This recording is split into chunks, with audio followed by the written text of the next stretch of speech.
Welcome back on our RNCC Nursing online platform. In today's video, we are going to discuss an important and interesting topic that is very important to your every entrance point of view. So let's start the topic. So topic start होता है जी इसी picture के साथ. So identify this picture. आपको exam में picture के based image based जो क्या है क्वेश्चन आते हैं, ठीक है जी. So identify this image, then we will discuss in detail about this topic. Yes, so what is this?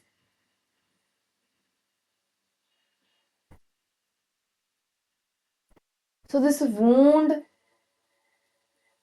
ये जो एक सोर टाइप बना हुआ है और यहाँ पे जो पिक्चर ने हमें layers of the skin show कर रखी है, layers of the skin. So what is this? ये हमें बता रहा है that this is the development of bed sore. So हमारा आज का जो टॉपिक है that is the bed sore. Bed sore is also known as, bed sore के अनदर नेम्स क्या क्या हैं? That are the pressure sore, pressure sore, pressure ulcer,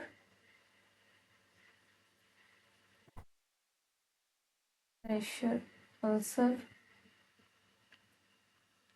bed ulcer, and the main terminology that is the decubitus ulcer, decubitus ulcer. So these are the another names of the bed sores, pressure ulcer and the decubitus ulcers. Now we will discuss in this topic what are the layers of the skin that are involved during the bed sore injuries, what are the parts affected when the development of the bed sore is there, ठीक है जी. How we can identify that bed sore are developing, what are the risk factors, ठीक है, that we will discuss in detail. So first of all we will discuss what is the meaning of bed sore is there. What is bed sore? So bed सोर, जैसे ये मैंने सबसे पहली picture में आपको दिखा रखा है कि this is the kind of wound, है ना. एक प्रेशर सोर एक डेवलप हो गया है, उसका रीजन क्या है और ये क्यों डेवलप हुआ है, इसका रीजन सारी चीजें डिस्कस करने वाले हैं हम. So bed sore is developing due to the continuous pressure, due to the continuous pressure, or you can say constant pressure due to the friction plus shearing forces. Due to these, all of these are the risk factors, ठीक है जी. These are the causative agents, or we can say the risk factors that are responsible for the development of the bed sores. So continuous pressure is there, friction is there, shearing forces are there. Shearing forces means two forces in the opposite direction. So shearing forces, when they are applied continuously on the patient's skin, then it will be development of the bed sores, है ना. वहाँ पे क्या होता है, अपर जो हमारी epidermis, dermis, skin and the underlying tissues will be involved, then there is the development of the bed sores. Other factors for the bed sore development is like the patient's personal factors, like there is the incontinence, there is the sensory perception जो क्या है उसकी अच्छी नहीं है, fail हो रही है, उसके बाद मतलब पोजीशनिंग नहीं प्रॉपरली हो रही, या फिर कॉन्टिन्यूस प्रेशर है. तो ये these are the factors that are responsible for the development of the bed sores.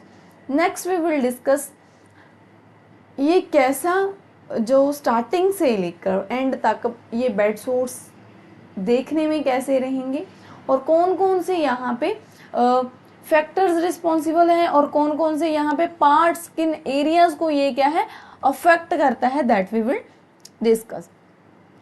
So common pressure sore के जो एरियाज हैं, pressure sores location we will discuss. So what are the pressure source locations that we will discuss in the one by one, that is the from head to toe. From head to toe जो क्या है, अलग अलग ये सभी parts पे जो part पे प्रेशर पड़ रहा है, like here you can say on the head. जब पेशेंट सुपाइन पोजीशन में लेटा हुआ है, हेड के ऊपर, हमारे इस एरिया के ऊपर, ऑस्पिट रीजन के पास, right, back of the head, this is the prominent site that can affect by the pressure sores. ठीक है, यहाँ पे कॉन्टिन्यूसली प्रेशर पड़ता रहेगा और यहाँ पे there are the chances to develop the pressure sores. You can imagine while standing position also, और you can imagine also in the lying position, that मेरे यहाँ पे कौन कौन से जो क्या है एरियाज के ऊपर कॉन्टिन्यूसली प्रेशर पड़ रहा है अगर मैं अपनी पोजीशन को चेंज नहीं कर पा रहा. ठीक है, उसके बाद for example now we had discuss the back of the head. In the picture you can also see over here that is the shoulder. shoulder के ऊपर जो क्या जब continuously pressure पड़ेगा, right, तो उसकी वजह से क्या है, there are the chances to develop the pressure. Next on the elbows, ये area elbow, these are the bony prominent regions there. यहाँ पे भी क्या है, chances to develop the pressure source. Next over the buttocks, ये भी क्या है, हमारा प्रोमिनेंट एरिया है. Next leg over the calf, यहाँ पे आप देख सकते हो, this is the prominent area. Next we have the heels. Heels is the like the bony prominent area. यहाँ पे भी अगर बहुत सारे, अगर आपने प्रैक्टिकली अगर देखा हो, देन देयर आर, वहाँ कहाँ पे जो सबसे ज़्यादा डिवेल्प होते हैं, one is the sacral region and another is the heels. यहाँ पे बहुत ही ज़्यादा कॉन्टीन्यूसली अगर पेशेंट आपका सुपाइन पोजीशन में है, बैक तो देखिए सारी की सारी, ड्यूरिंग द सुपाइन पोजीशन जो आपका बैक है दैट इज़ मतलब पूरा एट रिस्क है कि वहाँ पे प्रेशर सोर्स डिवेल्प हो सकते हैं. Next in the side lying position. Now in the side lying position you can C same like in the supine position. So side lying position में कौन कौन से प्रोमिनेंट एरियाज हैं, लाइक ओवर द ईयर, है ना. हम ऐसे जब लेटेंगे तो हमारे प्रेशर कहाँ पे आ रहा है, ईयर के ऊपर. जैसे यहाँ पे प्रेशर आया था तो वही प्रेशर यहाँ पे अभी शिफ्ट डाउन हो गया. नेक्स्ट शोल्डर का ये रीजन, ठीक है, एल्बो. नेक्स्ट हिप, पहले बटक्स के ऊपर था जब हम क्या है सुपाइन पोजीशन में. व्हेन वी आर जो क्या है पेशेंट को साइड लाइंग पोजीशन पे कर देते हैं, देन वो सारा प्रेशर कहाँ पे चला जाता है, हिप रीजन के ऊपर. सेम थाइस के ऊपर, लेग्स के ऊपर, एंड जो क्या है अफेक्टेड साइड, उस साइड वाली जिस भी हील के ऊपर प्रेशर आ रहा है, देन वहाँ पे क्या है chances to develop the bed sores. ठीक है जी. सो ये तो था what are the affected areas. Now we can सी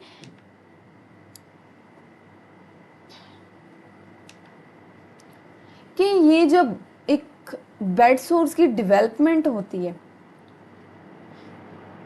तो वो कैसे मतलब होती है ना.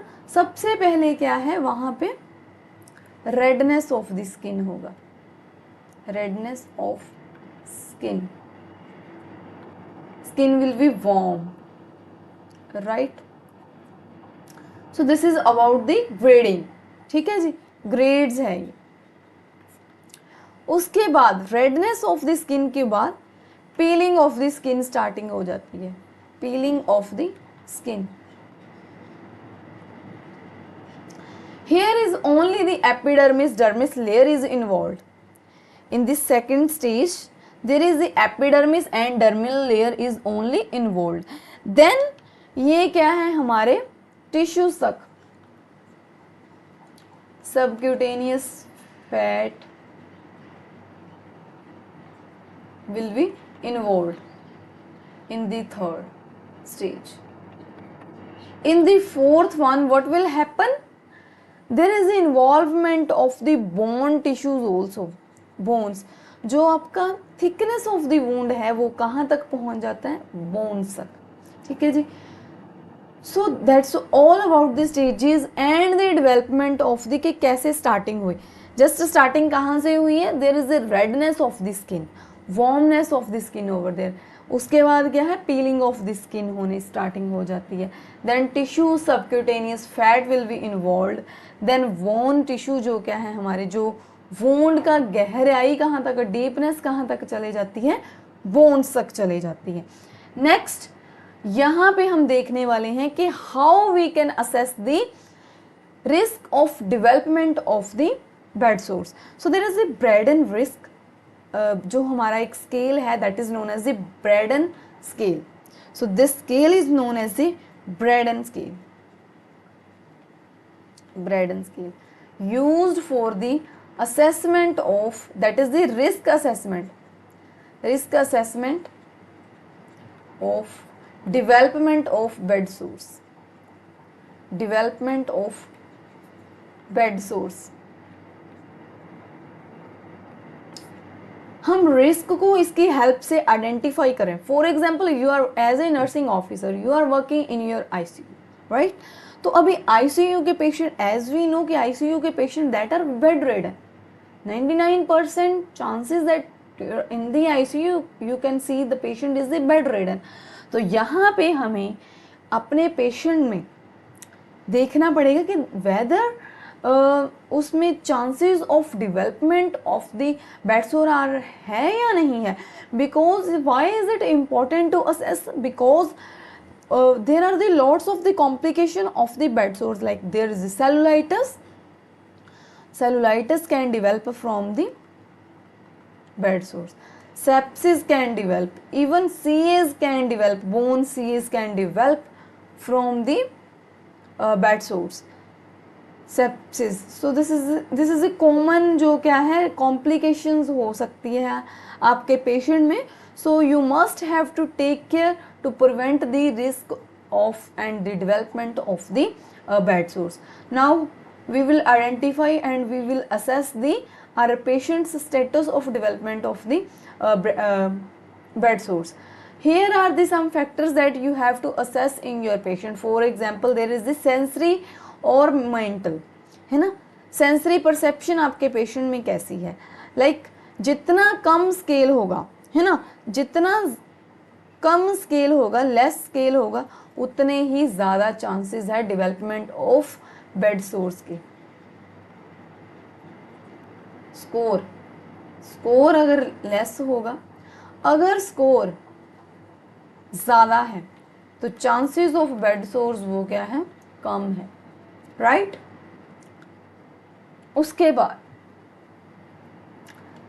For example sensory mental perception में जो क्या है 4 पॉइंट्स हैं, ब्रेडन स्केल के according 4 points for the sensory perception is there. That is the first is a totally limited, means patient is कुछ भी नहीं कर सकता, वह टोटली दैट इज ही और she is bed रेडन। Next very limited, थोड़ा काम कर सकता है, स्लाइटली लिमिटेड, है ना। हमारी कुछ मीन टू से पेशेंट में स्लाइटली लिमिटेड परसेप्शन का क्या मतलब है कि थोड़ा टच करने से उसे पता चल रहा है। नॉन इम्पेयरमेंट मीन टू से फुली जो क्या है परसेप्शन उसकी अच्छी है, ठीक है। सेंसरी परसेप्शन, मेंटल परसेप्शन जो क्या है बिल्कुल नॉर्मल है, that then we will give the 4 grading to the patient. Next we will discuss the moisture. So इसमें जो क्या है, जो इम्पोर्टेंट फैक्टर्स हैं that we will discuss. The first one is the sensory perception.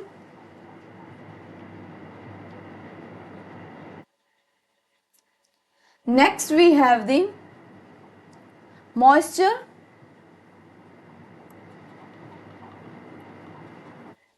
Moisture में भी हम क्या है 1, 2, 3 and 4 grade, 1, 2, 3 and 4 grade। Now what is the meaning of moisture over here? Moisture means कि पेशेंट कॉन्स्टेंटली मॉइस्ट है, तो उसको हम मतलब पेशेंट वेट वेटिंग कर रहा है ना, वेट वेटिंग कर रहा है या इनकॉन्टिनेंस इज देयर, तो आप उसको क्या है 1 पॉइंट दे दोगे। वेरी मॉइस्ट, थोड़ा थोड़ा मॉइस्ट है ना, कभी कभी ओकेजनली मॉइस्ट एंड ड्राई, ठीक है, पेशेंट कॉन्शियस ओरिएंटेड है और क्या है उसको ड्राइड है वहाँ पे, तो ऑब्वियसली अगर ड्राइड है तो वहाँ पे क्या है कम chances of development of bed sore है, अगर continuously wet wetting is there, there are the, क्योंकि स्किन की इंटेग्रिटी विल बी डिस्टर्ब, ठीक है, तो वहाँ पे ज़्यादा चांसेस है। उसके बाद एक्टिविटी, एक्टिविटी में क्या आ जाता है कि पेशेंट आपका, इसमें भी आप 4 तक पॉइंट दोगे। मीन टू से पेशेंट टोटली बेड रिडन है, थोड़ा स्लाइटली मूवमेंट कर रहा है, ज़्यादा मूवमेंट कर रहा है और पूरी अच्छी तरह से मूवमेंट कर रहा है, ठीक है, fully walk without assistance, with assistance, chair fast है और बेड फास्ट है। So these are the activities of the patient. Next mobility, 100% ऐसे मूव कर रहा है, वेरी लिमिटेड है, ठीक है, स्लाइटली थोड़ा सा हाथ उठा रहा है और फुली मोबाइल है, तो उसको क्या है, आप 4 पॉइंट दे दोगे। नेक्स्ट न्यूट्रिशन के भी 4। Always remember in the Braden risk assessment when you are doing during the friction and shear assessment, there is only the 3 points: frequent sliding, feeble corrections and independent correction. So 15 से लेकर 16 तक का जो हमारा scale है that is considered as the mild risk. इससे अगर 15 से 16 लाइक यहाँ पे 4 4 4 4 4 + 3, ठीक है, सो ये कितना हो जाता है टोटल 23, राइट।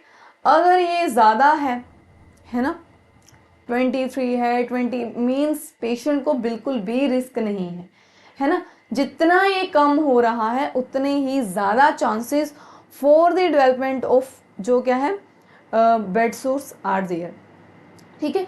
सो ये तो हमने कर लिया है कि ब्रैडन रिस्क असेसमेंट स्केल है जो, जिसकी हेल्प से हम आइडेंटिफाई कर सकते हैं, रिस्क असेसमेंट कर सकते हैं कि हमारे पेशेंट में बेड सोर डेवलप होने के कितने % चांसेस हैं, ठीक है जी।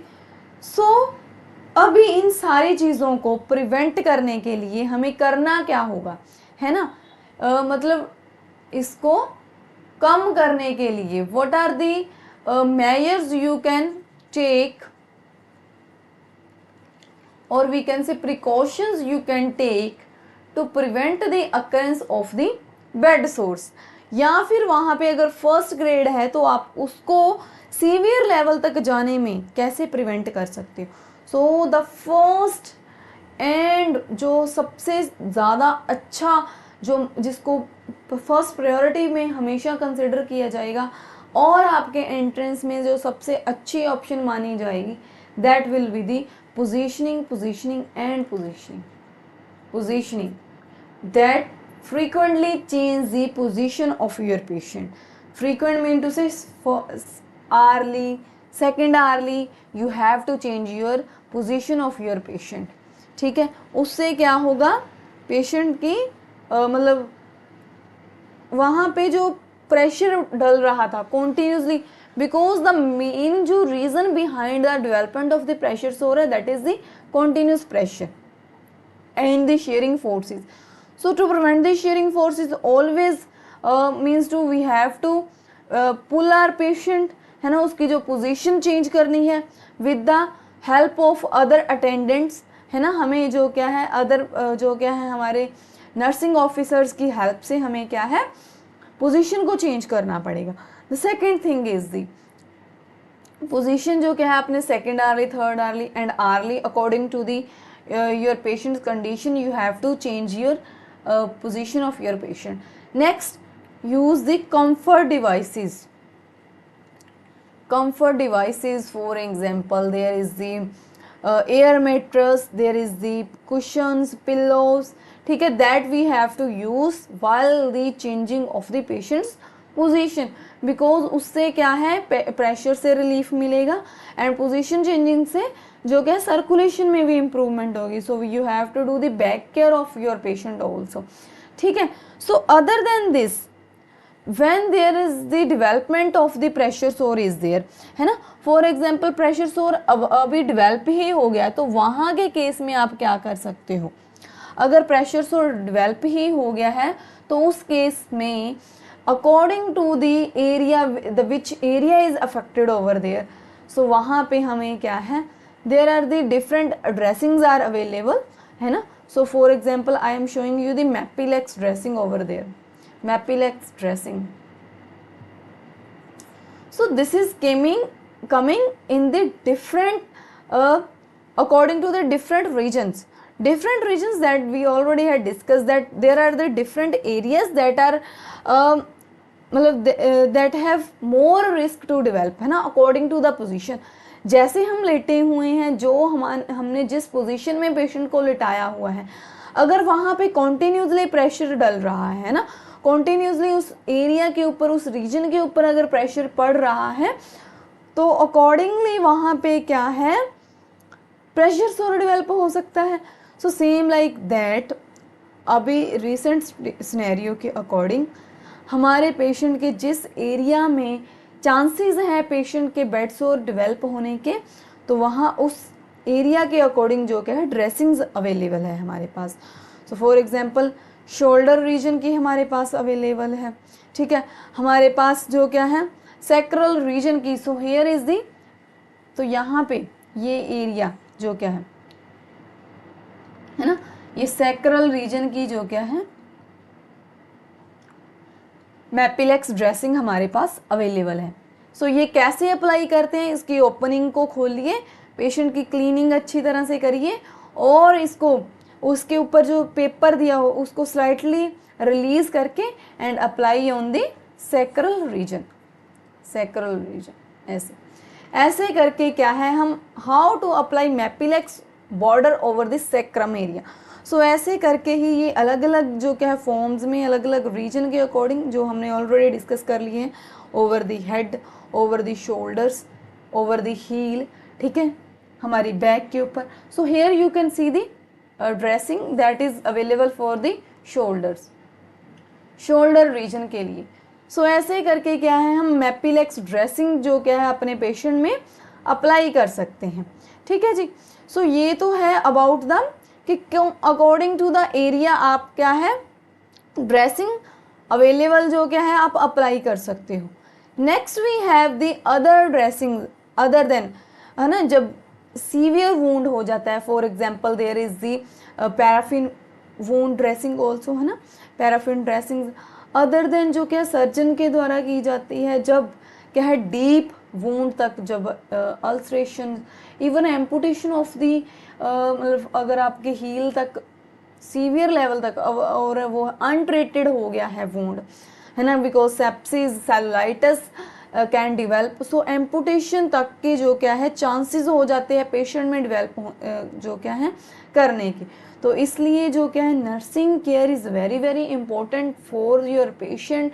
If your patient is bedridden, you must have to change the patient's position, ठीक है. You have to use the comfort devices for your patient, ठीक है जी. उसके बाद आजकल तो जो क्या है एयर मैट्रेस, है ना, एयर मैट्रेस जो क्या है अवेलेबल है, कंफर्ट डिवाइसेस अवेलेबल है.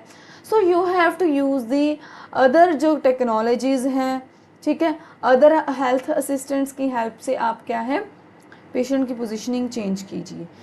सो with this we can prevent the chances of development of the bed sores. So bed sores क्या है, ठीक है, इसमें कौन कौन सी ग्रेडिंग है, कैसे हम इनको प्रिवेंट कर सकते हैं, और कौन कौन सी ड्रेसिंग्स अवेलेबल हैं हमारे पास, that we all we have discussed in our today's lecture. So hope you guys have understood about this lecture. If you have any doubt, you can ask me in the comment section. Thank you.